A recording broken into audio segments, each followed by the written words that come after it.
Pak Du. Apa ikan tu ni? Relax bah, relax bah. Layan bah.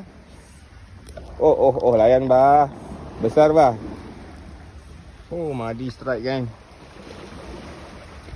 Tak tahu apa ikan kan. Berdentum kan. Ya. Harap-harap batunya putus.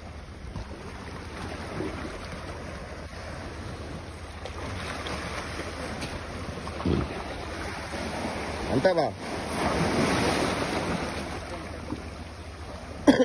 Aku rasa kerapu ni bah.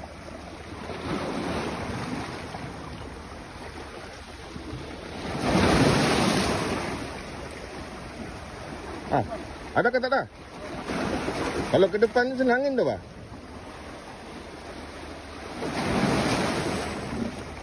Mantap, mantap.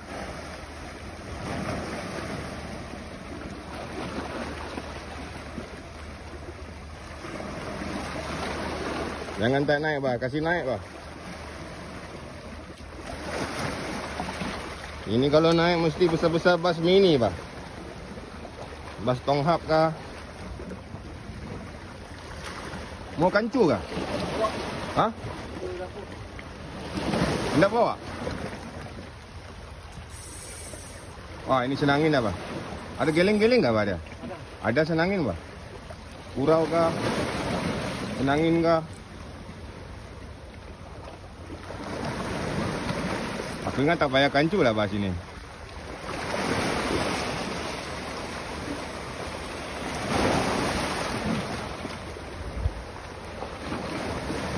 Ini rod, ini hari mandul geng. Rod dia yang mendatangkan hasil.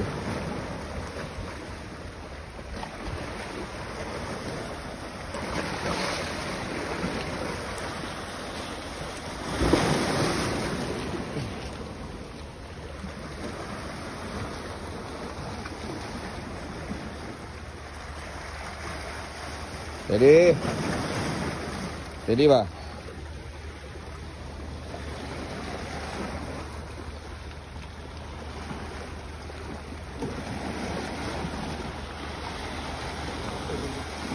Sudah dekat kah?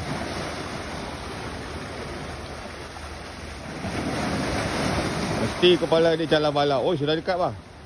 Itu dah. Oh, besar bah, besar. Alu-alu bah. Alu. Nasib baik kau pakai steel. Yeah. Tak apa. Lepas. Sudah lepas. Ya, berjaya bah. Berjaya. Tak sia-sia bah. Rod aku bah.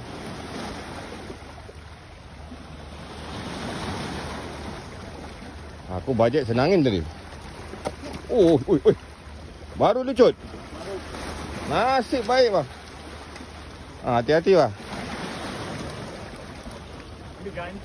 Gancunya kat mana? Cepat bah, kan dia ke laut kan.